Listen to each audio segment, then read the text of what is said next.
Hello, I'm Steve Buck, Chair of the Department of Psychology here at the University of Washington. The lecture you're about to see is part of our annual Alan Edwards Psychology Lecture Series. Professor Edwards was affiliated with the Department of Psychology for half a century until his death in 1994. He was an outstanding teacher, researcher, and writer who introduced new statistical techniques that are credited with changing the way modern psychological research is conducted. Alan also permanently enhanced the intellectual climate of UW Psychology by endowing the Alan Edwards Lectureship, which since 1999 has brought an impressive list of renowned psychologists to the UW campus to interact with faculty and students.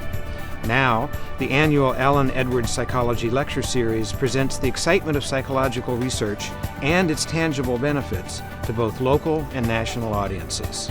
The lecture you're about to watch is one of a pair given back-to-back that matched a UW Psychology faculty member with a visiting researcher to talk about a topic of great public and scientific interest.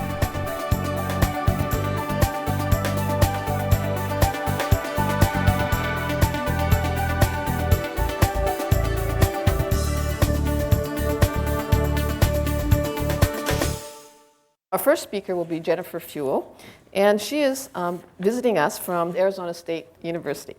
Now, Jennifer received her bachelor's degree in biology, neurobiology, and behavior, from Cornell University in 1979. She received her master's and PhD degree from University of Colorado in Boulder, and then went on to do a postdoc in biology in Simon Fraser University until about 1991.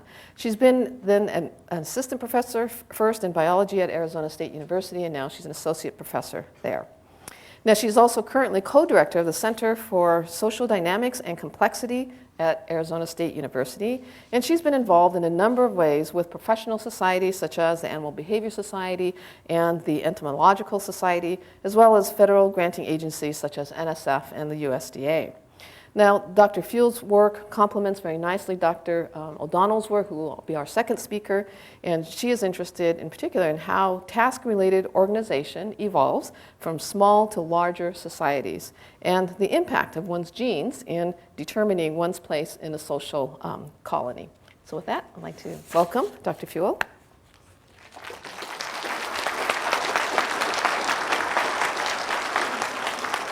Thank you.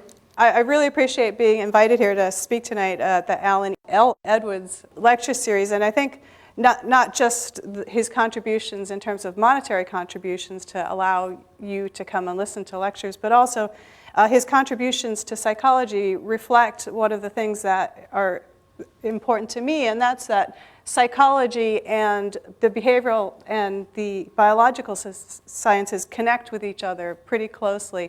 And the statistical analyses that were developed by Dr. Edwards and others in psychology are actually the ones that are primarily used in the behavioral ecology sciences, the ones that I use to analyze my data. And that theme continues if we look at the context, put it in the context of network and social complexity dynamics, because most of the work that has been done that is now being applied to animal societies in terms of network dynamics was actually developed again in the psychological and social sciences. So there's a strong connection there and an important one. Okay. So this is a colony of honeybees. This is a honeybee hive. And if you look inside a honeybee hive or in any of the complex social insects such as ants or termites, what you see at first is just a frenetic, chaotic system, it looks like, where different individuals are running around doing different things and you don't really know what's going on. It's hard to say that something interesting is going on in this seemingly random activity. But actually, a honeybee hive, like other social insect colonies, is a very complex system where those individuals are interacting with each other, and those local interactions between the different individuals generate very complex and sophisticated behaviors at the group level. And actually, that right there defines what a complex system is. It's one where you have individual units that you can look at. You have those individual units create a larger global unit, the social group, and that social group has properties that are interesting that you cannot predict just by looking at any one or even summing the behaviors of the individuals in it. You go from simple units to something that is complex and elegant and moves beyond what you would expect just by looking at the individuals. And this termite colony here is a good example of that. How do these little tiny insects with not very big brains build these elaborate structures that house them, that protect them from the elements, and that actually thermoregulate so that they can maintain their brood at a constant temperature? It's not just structures that these complex societies develop. They also have very complex patterns of behavior. For example, this ant trail, as you can see, they're going back and forth using pheromones to follow each other to resources that they've marked and recruited to. And in the corner, you can see some Paganomyrmex ants, which are harvester ants that you see in the southwest desert, fixing a nest that somebody has just stepped on. And again, they're communicating locally to generate a really beautiful structure at the nest. So the answer to how you move from individual units to complex social systems depends on the basic concepts of network structure.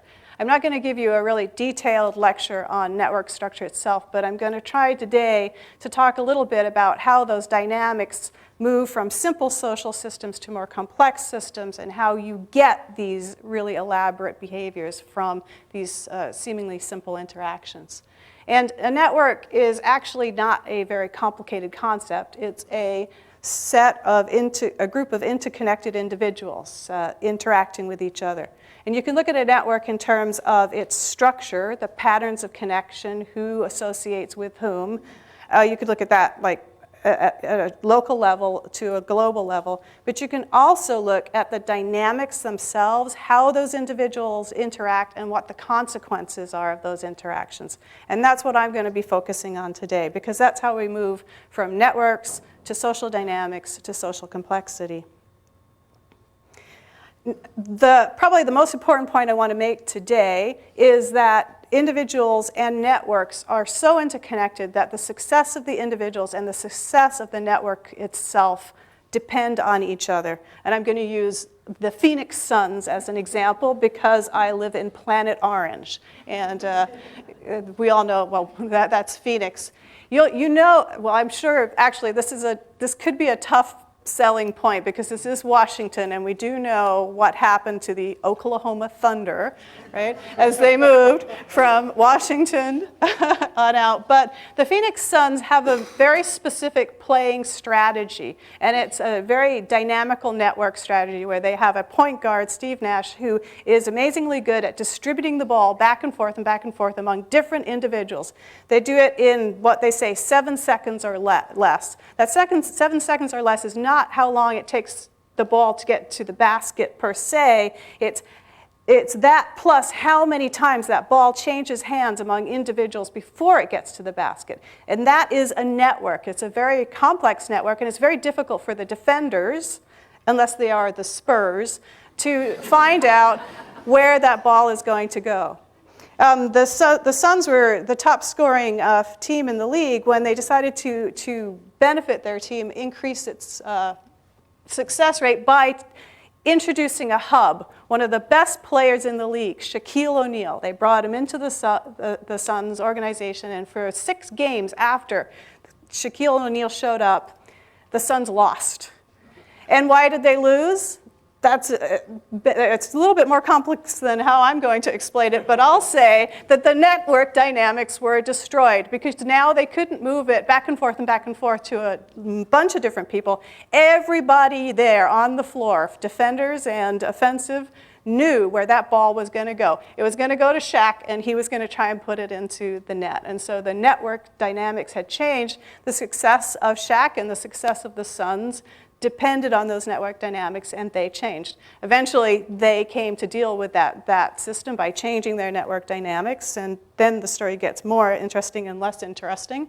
But basically, it's a good example, I think, that of the assertion that the success of individuals depends on the network, the success of the network depends on the individuals. And it's not just how good the individuals are that you bring into the system, it's how good those interactions among them are as well.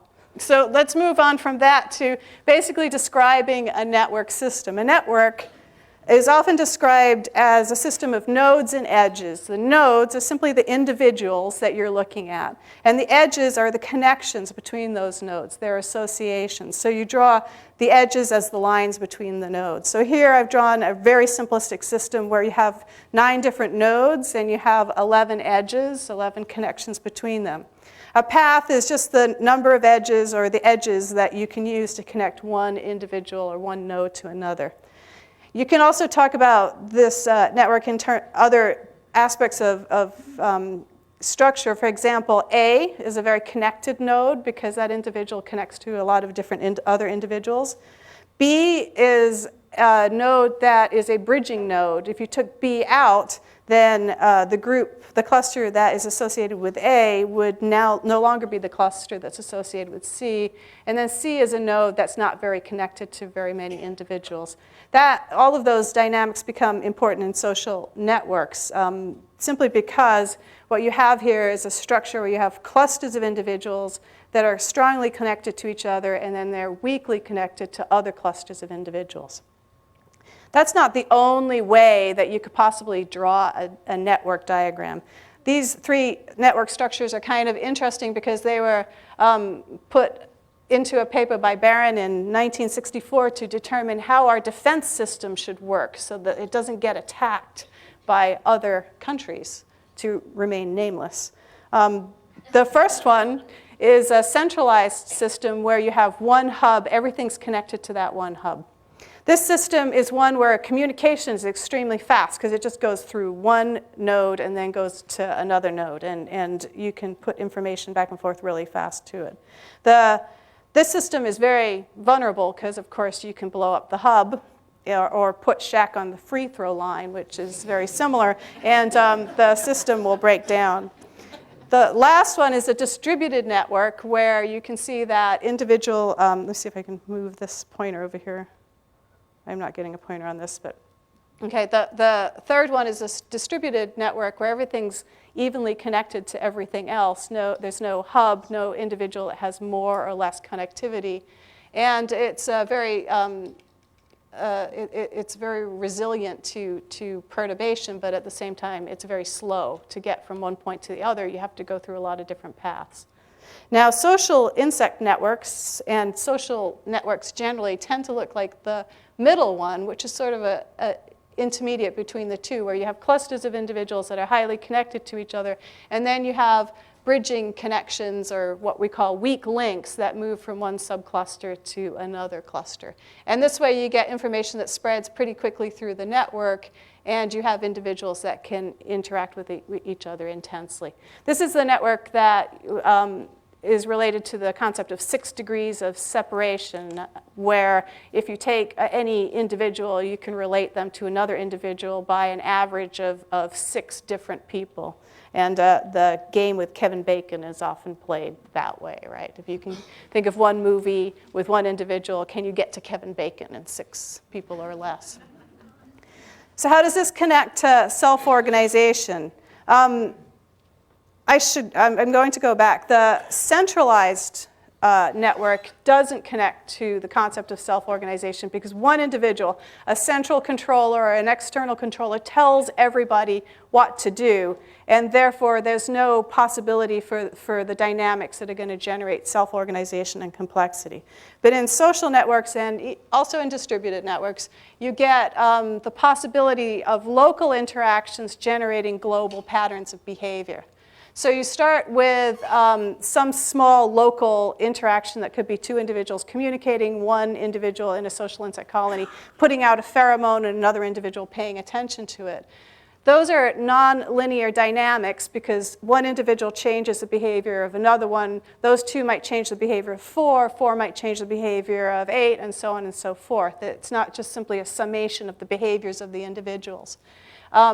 these kinds of dynamics generate what we call a positive feedback loop, where doing something increases the probability that's going to get done again, and so on and so forth. You get from that a cascade and amplification, and you can get some pattern at the group level.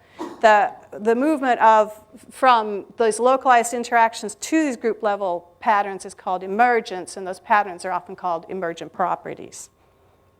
So here's an example of an emergent property based on this kind of amplification. You have a bee that releases a pheromone when an attacker comes near a hive. Other individual bees respond to that alarm pheromone. They attack, they release more alarm pheromone, and so on and so forth. And then you get amplification. This is actually one of my students by an Africanized bee colony in a suit, and we don't know which one it is because the amplification was so successful that we can't see the face of the person anymore. We can, in social insect colonies, we can kind of divide these self-organizational effects, or these emergent properties, into two general behavioral categories. One category is convergence, where it moves individuals towards being more likely to do the same thing as each other. And the other possibility is divergence, when individuals become more and more likely to do different things from each other. So amplification systems where they become differentiated. Dominance hierarchies can be modeled that way. But what I really want to talk about mostly today is division of labor, where individuals within a group specialize on different tasks. I want to present this as an example of self-organization, and then I want to move from how it could possibly organize in very simple systems to how it might be organized in a social insect colony. So here's the model that I use to explain how division of labor can self-organize. You can imagine that you have a group of individuals that vary between each other. They come in to a social group. It could be any social group. It could be, for example, an apartment where you all start living together as students. And the individuals that come into that group vary in what we call their internal response threshold.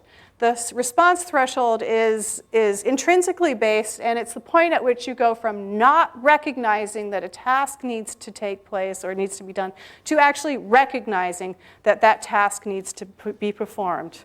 We call it the dishwasher model because the dishwashing is a really good example of how to describe it, because you can imagine that you have an apartment and everybody uses the dishes and the dishes build up in the sink, and some people have very high response thresholds and they walk past the dishes and they literally don't see that the dishes are there. But then there's another individual who sees the dishes very early on. They have a very low response threshold, and when they see the dishes they start to wash them. Well, when they do that, those individuals remove the stimulus from the environment for everyone else and make it less likely that their response thresholds are going to be met. The way I like to describe it is that it is the dishwasher's fault that the other individuals do not wash the dishes because they have made it impossible by reducing the stimulus below their response threshold. The result is that you get one individual who's the dishwasher, and then you get another individual who's not. And these are my two graduate students, and I have to say that if you want to expand the dishwasher model to multiple tasks, which you must do if you want to talk about division of labor, because division of labor is different individuals specializing on different tasks, then if individual A is washing the dishes, individual B should have a response threshold that would kick in for another task. We won't find it at the beach, but actually my grad student Tate is awesome, and he has a lot of tasks that he performs, mostly to do with the truck and it breaking down. So they both fit into the model. So a question that we've posed in our lab is that if this emergent property or if this property can emerge spontaneously in this way, can you actually see it appear even at the origins of sociality? If you create groups of normally solitary individuals and you put them together, could you actually get these dynamics to occur and get the emergence of this behavior? If you can, it becomes very interesting because it means that you can sort of separate the dynamic component out from the idea that selection is driving the evolution of the behavior. Now, that is not to say that selection is not involved in the evolution of these phenotypes, as hopefully we'll see, but simply that you can sort of isolate the dynamics of the system and take a look at them. So what we want to do is create social groups of normally solitary individuals and ask the question of whether or not they show division of labor. And we can do this, ironically, in the social insects, because the social insects are not all eusocial. We think of them as representing just honeybees and ants and termites and very highly complex systems. But actually, most of the individuals in the Hymenoptera, which are the social insects, are actually solitary females that dig nests by themselves, raise young, and then die, and their young go on and are solitary also. And there's a subset of social insects that are actually communal. They form very small social groups. The individuals in those social groups dig nests together, raise young together, but they are unrelated to each other, so they don't have the genetic kinship that you see in the highly eusocial insects. And then you go into the actual eusocial insects, which consist of a reproductive queen and sterile workers who help her to reproduce. So we have all of the ranges of sociality within the Hymenoptera, and we can work with them to ask and answer questions about social dynamics. So this is what we want to do. We want to find a system where we have individuals that are normally solitary. We want to put them together, and we want to see what happens in terms of their behavioral dynamics. And we actually can find such a system in the ants. Even though ant colonies are eusocial, the queens, when they start a colony, they do so alone. So there's a colony cycle within the ants that consists of the colony making new reproductive males and females, those reproductives flying out of the nest, mating with each other. Then the females drop to the ground, they chew their wings off, they dig a nest, and they lay eggs, and they start a family, basically. And when they do that, they usually do it by themselves. They're alone. But there are a few different systems or a few different species of ants where they do this as a communal system, where you have unrelated females that will come together and they will construct those nests with each other. So here we have three different species of ants. I'll be talking only about the Paganomyrmex barbatus species and the Mesobrigandii species. These are both species of seed harvesting ants that you find in the desert. They're ones that go out and collect seeds, come in and build mound nests and live that way. The Paganomyrmex barbatus are always solitary when they build their nests, and the Mesobrigandii are always communal. They always do it in a social group. So what we do is we go out and we collect queens and we put them in nests in the lab, and you can see a nest to the right there where you have two individuals in it, and they dig the nest and they lay eggs, and you go look at who does what in the colony. And here are some data for Mesobrigandii for three different tasks that you can see in the nest: brood care, excavation, and shaping the tunnels. And they show division of labor. One individual is more likely to excavate than the other individual in the group, and the individual that's more likely to excavate is less likely to tunnel shape. The individual that's less likely to excavate is more likely to shape the tunnels. We have division of labor in this system. Okay. So the question then becomes whether or not we have differences in division of labor in these communal groups where you sort of expect division of labor because they're evolved social systems, when we compare them to normally solitary individuals that we're going to force together.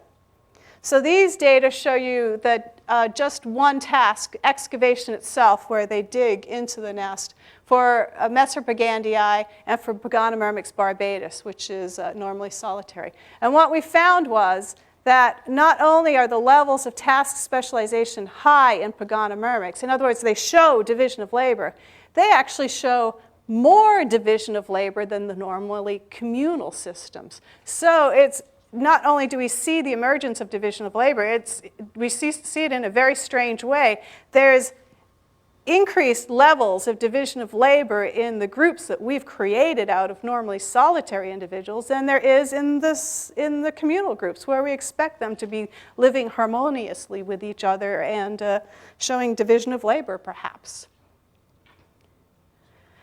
We can take these data a little bit farther because this system is very nice. You can put them into nests, you can look at what they do, and then you can pull them out of the nest, and then you can put them in another nest with another individual and see what they do with that individual. You can pull them out and put them in another nest and see what they can do with another individual, and you can look over and over and over again to see whether they show division of labor, who takes over the task, and who doesn't perform the task. So we've done lots of experiments like that where you can play with a system, and we identify individuals as, I'm just going to show you the symbology here. The LFE means they're a less frequent excavator, and HFE means they're the higher frequency excavator. So that's sort of like excavator versus non-excavator. And here's just one experimental design. We can take individuals, we can put them into nests by themselves. We can look at which one digs more than the other when they're by themselves, and we can put them together, and we can ask whether, when they're in pairs, does the individual that digs more when they're alone become the excavator? Because that's the first part of this dishwasher or response threshold model, that individuals that have a higher tendency to perform the task when they're by themselves are going to take over the task in the social group. And what we found when we did this is every time you put them together, the one that digs more when they're by themselves is the one that takes over the task of excavator. And then we can look at how much they excavate relative to each other when they're in the social groups. And we get some really interesting behavior that actually fit the model really nicely. So these data show you, the first set of graphs is how many excavation bouts per unit time these different ants did when they were by themselves. The yellow bar is the individual that excavated more, and the green bar is the individual that excavated less, and that's when they're by themselves. And when you put them together, what happens is the excavator who excavates the most, we're using the word excavator a lot now here, the high-frequency excavator actually doesn't change her behavior. She excavates when she's alone, she excavates when she's in the group. She's like the dishwasher. She washes the dishes whenever they're there. But what's really interesting is what happens with the other individual. She doesn't excavate as much when she's by herself, but she performs the task. However, when you put her with an excavator, she decreases her performance of the task because the other individual is already doing it. So these data fit the model really nicely. You're getting an amplification because there's a bigger difference in the task performance between the two individuals in the social group compared to when they're by themselves. And that's what we're looking for. And also, the amplification is in the direction that we would expect if one individual performing a task is going to decrease the probability that the other one does also. So this raises a really interesting question, because we got more division of labor in our normally solitary individuals than we did in our normally communal individuals. So we can ask the question of, well, why? And on top of that, why are these queens solitary if they're so good at division of labor, right? I mean, you know, they obviously can form social groups where they have this very complex behavior involved right away within them. And the answer to that comes with fitness, basically. If you look at these pairs, you can identify a subset of them where only one queen survives. Sometimes both queens survive, sometimes both queens die, but often only one of the two queens survives. So which one survives?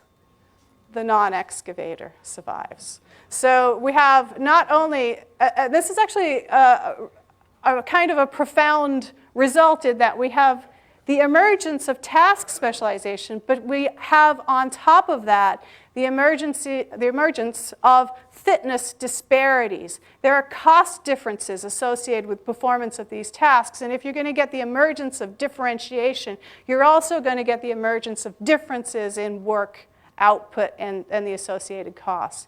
In a sense, you have the emergence of what you can call social parasitism.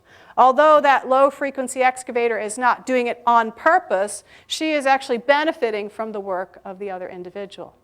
And here's another thing to think about in this system. I can take this low-frequency excavator and put her with another low-frequency excavator. She might become the excavator.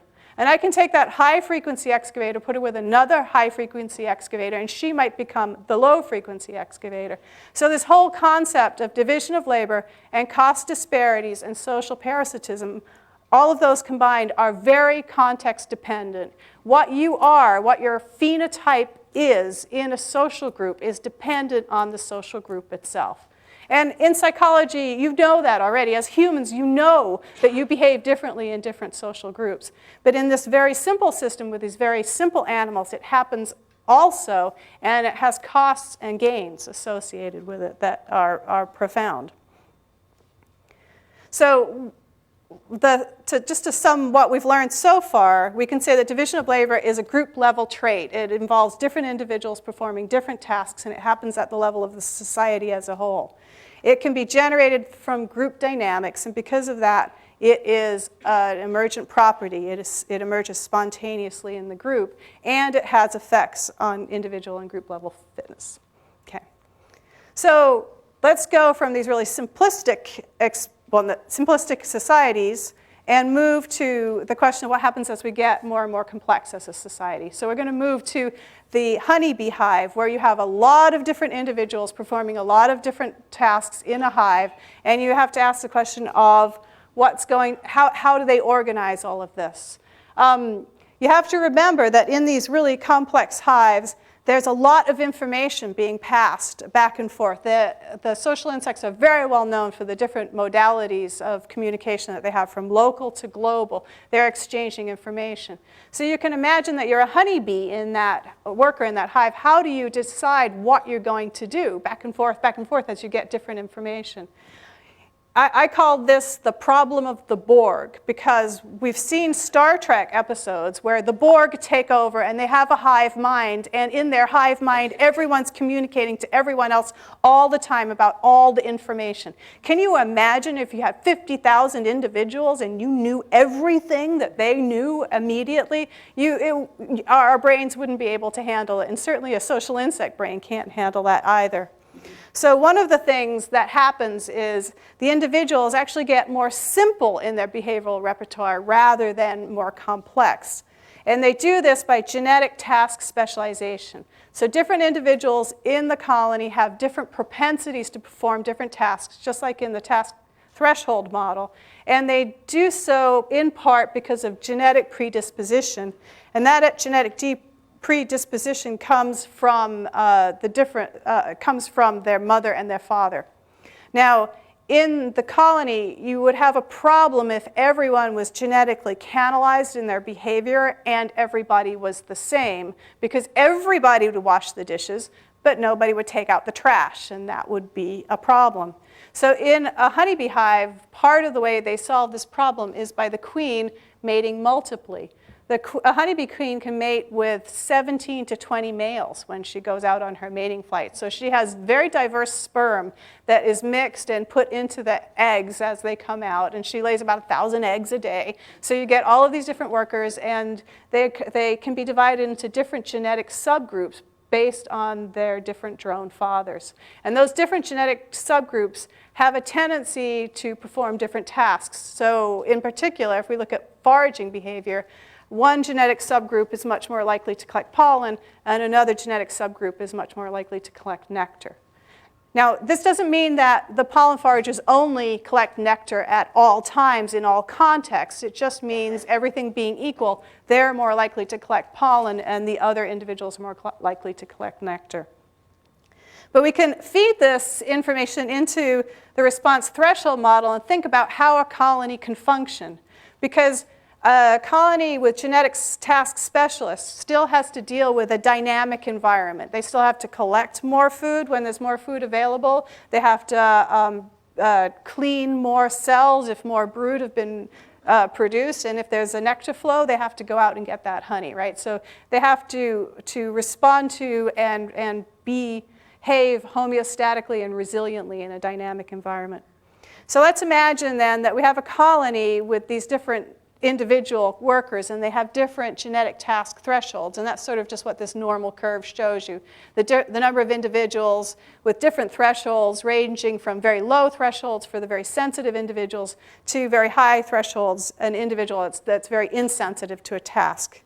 And let's just imagine under normal conditions, low stimulus levels, only one genetic subgroup in that colony is going to perform the task, those individuals that are the specialists for that task, right? Does that make sense?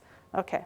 So then what happens if we get a honey? So let's imagine that these are pollen foragers, and we have some set of pollen foragers that go out and collect pollen all of the time, regardless of whether the colony has high stores or low stores of pollen.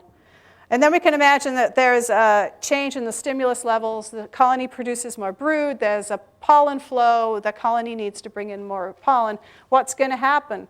Well, the stimulus level has gone up, and you hit the stimulus thresholds of a wider genetic diversity of individuals in the colony, and those individuals go out and collect the resource also. So you have genetic task specialization coupled with colony level flexibility. And the colony can respond to changes in the environment. So we can actually test this. We can take colonies and we can put bees of different genotypes in so that they're marked so we can recognize who their father is. And then we can vary the pollen stores in the colony. We can put pollen in and we can take pollen out and we can see what happens. And here's a colony that we put into a tent so they can't go anywhere else to get their pollen, and we give them a dish of pollen, and here they are just as we've changed from low stimulus levels to high stimulus levels, and you can see that you get many more individuals showing up at the pollen feeders when you increase the need for pollen compared to when you decrease the need for pollen. So the colony is responding flexibly, behaviorally, as it should. And here are some data showing what the different genotypes are doing under those two different conditions. Under the conditions of low stimulus level, group C is the one that collects the most pollen. This is the subgroup that has the lowest threshold for pollen collection, and you get more of those individuals showing up at the pollen feeders when you don't need pollen. But when you increase the need for pollen in the colony, you get an increase in the number of individuals from groups A and groups B showing up, and you have an even distribution of the different genotypes in the colony collecting that resource because the different genetic subgroups thresholds have been met, and they kick in and perform that behavior also. So we get flexibility and genetic diversity tied in together. The last thing I'm going to talk about really quickly is going back to the concept of network structure and social networks to see how that fits into our concept of how a very complex system like a honeybee colony works. I'm going to focus again on foraging because foraging is a very interesting behavior, particularly because the amount of resource you collect depends on what the colony needs, and also because you have these two different foraging tasks, pollen foraging and nectar foraging. I'm going to focus primarily on pollen foraging, and I want to put into the perspective of the social network. So I would just want to go back and remind us that the social insect colony network should be one that's decentralized. So you should have subgroups or clusters of individuals that are connected to each other through weak links, which would be what we call a small world network. So let's imagine that a possible task network where you have individuals, and I'm just going to say for the TV that there's a glitch here because the tasks aren't showing up, but the different clusters represent different task groups. So you might have individuals that are collecting pollen, you might have individuals that are collecting nectar, and you might have individuals that are doing something like brood care. So let's imagine that these are different task clusters in the colony. And what you would expect under this kind of network structure is that these individuals within the task group talk more to each other. They have strong links within the task group than they do to individuals performing other tasks. So the dotted line represents a weak link, an individual talking to an individual from another task group. But most of the conversation would take place within the task group of pollen foraging or taking care of the queen or brood care, et cetera, et cetera. So where do pollen foragers get their information? to determine whether or not they should collect pollen. Now let's put it at a different level. Let's say, where does the colony get and exchange information to decide how many pollen forages to allocate to the task of collecting pollen versus doing other tasks? Well, the colony gets information from the flowers themselves, right? When the pollen foragers go out, they see flowers, the flowers have pollen, and they get information on the quality and quantity of pollen that's available. They also dance when they get back into the colony, which signals other bees that pollen is available. Interestingly, though, dances don't communicate from pollen forager to pollen forager. The dance is a communication from a pollen forager to bees that are not engaged in a task right then to come in and collect pollen. They get information from the pollen stores themselves. When bees bring pollen into the colony, they pack it into pollen storage cells, and they have to walk over other pollen storage cells to get there. And when they do, they actually notice and pay attention to how much pollen is in those cells, and they know what the storage levels are. And then they get information from brood pheromone. You can see some small larvae in the picture here, and some larger larvae, and these are nurse bees, and they're feeding those larvae. Those larvae put out a pheromone that says, "I'm hungry, I'm hungry, I'm hungry." And not only do the nurse bees pick that up, but the pollen foragers pick that up too. And the stronger that pheromone is, the more likely bees are to go out and collect pollen. You can actually get, if you're a beekeeper, you can get your bees to collect more pollen by spraying brood pheromone in the nest. And they also get information from direct food exchange by the nurse bees. The nurse bees take pollen and they semi-digest it and they feed it to brood. They also feed other bees in the colony, particularly the pollen foragers, come up to the nurse bees and they beg for food.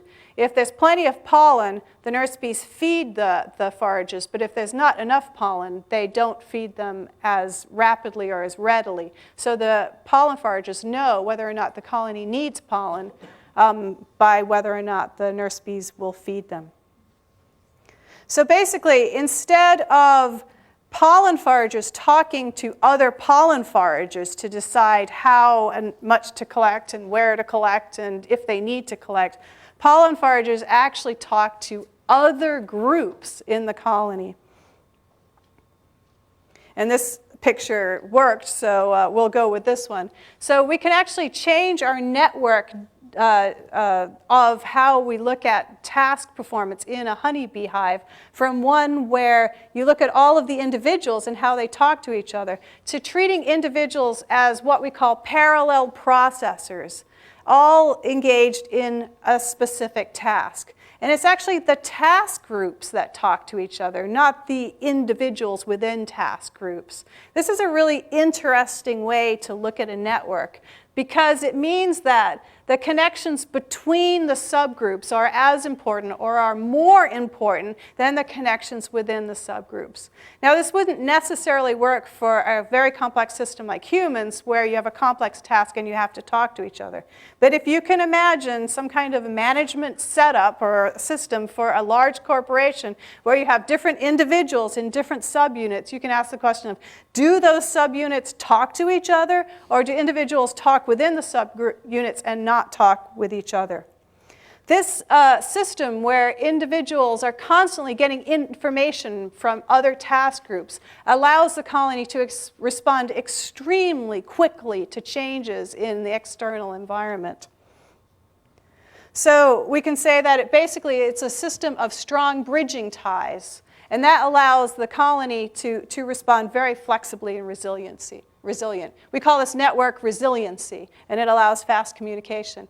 And the reason I think about it in terms of human social organization is because you remember what happened with Hurricane Katrina when different relief organizations came in. They did not have strong bridging ties. Let's just put it that way. And so you can think about what would happen in human social organizations if you thought about the way a honeybee colony works, because they certainly do things in a little different way. So just to conclude, what I've been talking about today, I hope, shows you that social insect colonies are complex adaptive systems, and they're complex adaptive systems because they have a certain set of characteristics that make them so. First of all, they're self-organizing. They have distributed networks where local interactions generate global properties, and those global properties make the system more than the sum of the parts. They're very cohesive. Individuals in that network talk to each other a lot. They're very dense networks in that sense. And so the unit, the colony, stays together as something that you can recognize as completely distinct from the individuals within itself. In fact, you can say that the group actually is an individual, which is an interesting way to look at it. They're also very flexible, and they respond very resiliently to changes in the external environment, which means that they can come back to their starting point. They can be homeostatic. They can maintain themselves in the face of a dynamic environment. And importantly, in complex social groups, phenotype and fitness are interdependent. How well an individual does depends on how well the group does, and how well the group does depends on how well the individual does. And that starts not at the level of a honeybee hive with a single queen mating and producing offspring. It starts actually at the level of simple communal groups, simple social organizations where individuals interact with each other and survive or perish as a result. And that's it. I just want to put up a list of credits.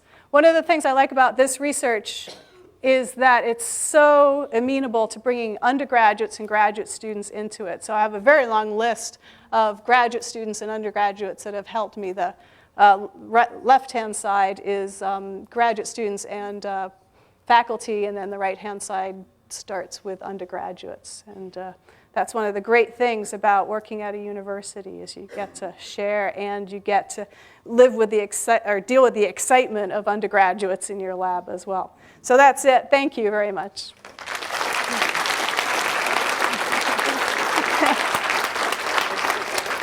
Could you please tell us how you do the genotyping of the half-sibs and the marking in the honeybee colonies? Oh, sure. And there's actually several different ways that you can do the genotyping. Actually, the honeybee genome is sequenced, which is interesting. We have a honeybee genome sequence project. So we don't have to go that far to genotype them. There are different ways that we've done these experiments. One of them is simply to take larvae that come from different hives, and you can put them into an incubator. They emerge as young bees, and you can mark them, and then you can put them together into a hive. So you know they come from different hives so that you know they're different genotypes.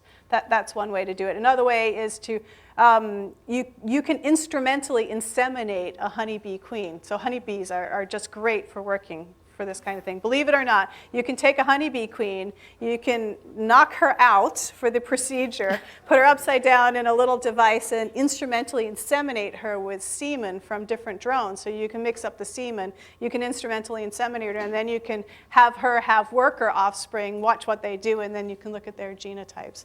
And because the honeybee industry is so important, there are actually marked tags that you can buy that are plastic tags with numbers on them from 1 to 99 in different colors that you can mark your colony with. So we can individually mark them. We can follow their behavior. You can put them in a large tent so that they can't fly all over the place, so that you can look at all of their behavior. And you can also do observation hives and look at them in the hive. So they're amazing creatures in terms of amenability to these different procedures. Does that answer? I hope that answers your question. Yeah.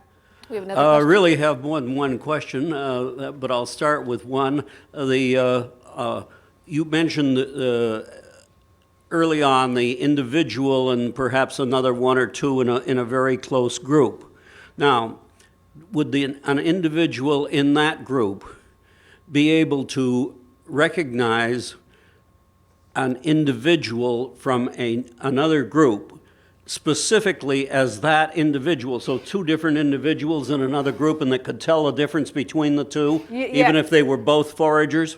So you're saying so that you have two different individuals and they recognize each other, not just as in my hive, not in my hive, but actually like as Harry and Sally, or basically. That's an intriguing question that has a lot of researchers engaged in it because it's a very interesting one and a very important one. And there are data that suggests that in small social groups, in the wasps, some of the wasps, individuals can actually recognize other individuals as individuals. Like you could name them and they would know who they are. And in societies where they have dominance hierarchies, for example, that is very important. In a honeybee colony where you have 50,000 individuals, I would be very surprised if individuals recognized others as a specific worker with a name, we'll say. But they certainly can recognize whether or not they belong in that hive or outside of that hive. One reason is that they're genetically similar individuals tend to have some odor aspects that are the same as each other. But also on top of that, they pick up a hive odor. So you can take a young bee, put it into a hive, and after a couple of days, it's picked up that hive odor, and no one in that hive knows whether it's belongs. Everyone in the hive will assume it belongs to that hive.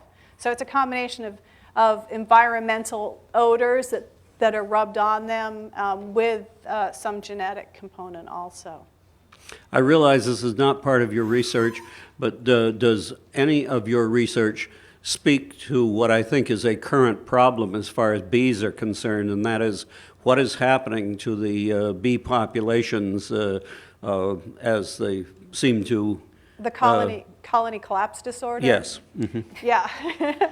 Colony collapse disorder it's a very interesting question because we really actually don't know what's going on, and it occurs more in some regions than in other regions. For example, in Arizona, we don't have colony collapse disorder problems at this point, but then in some states, in California, it's a big deal. So I'm going to speculate, okay? And the interesting thing about bees as social animals is that they get a lot of diseases, and they transfer diseases and pathogens and parasites, just like people do, right, in closed communities. So bees are very susceptible to different diseases. And whenever you get a mix of new pathogens coming in, you often get this response at the population level that bees collapse, and you lose a lot of colonies.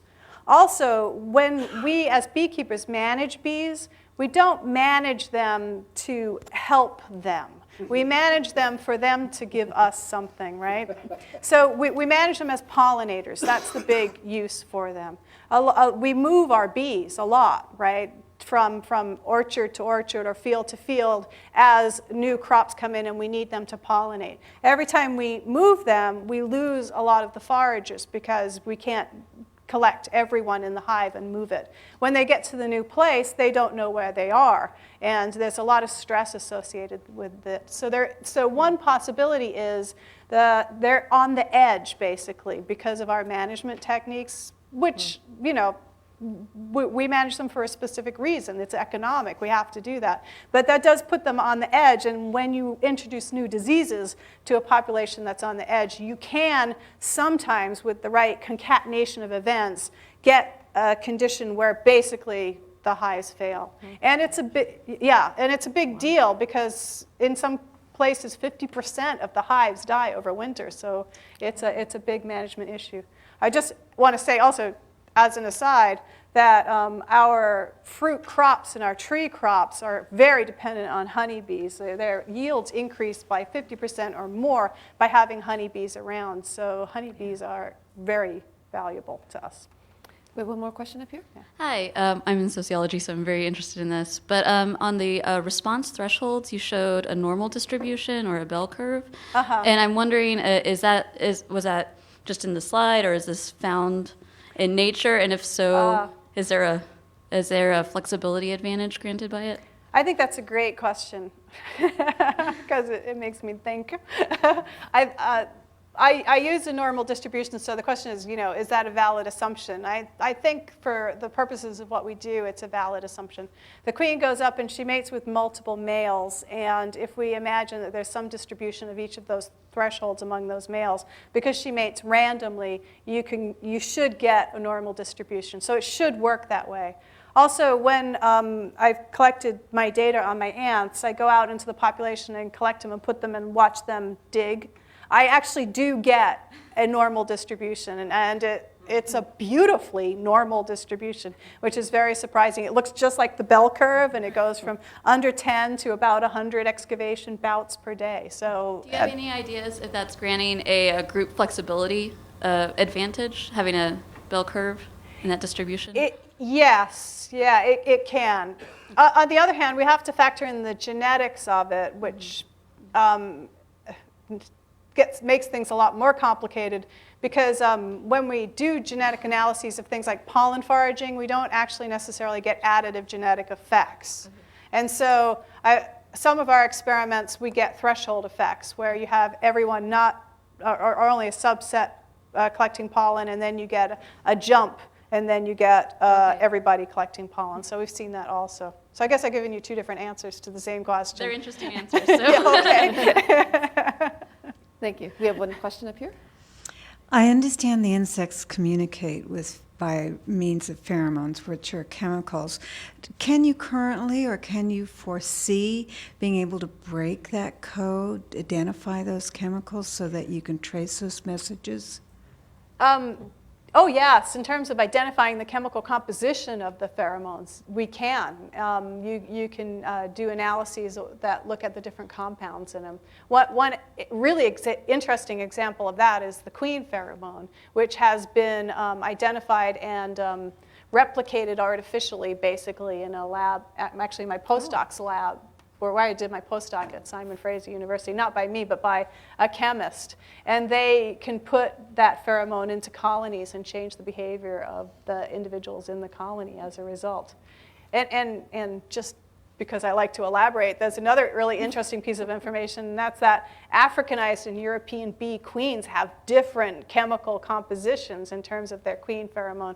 Mostly Africanized bees smell more queeny than European bees, which may be one reason that they do really well. If you're trying to requeen a colony, a hive of bees, and your colonies become Africanized, it's really difficult to requeen it with European queens. And one of the reasons they think that is because they don't smell queeny enough to the workers. So there's a lot of different things that have been done in that area. Again, thank you very much.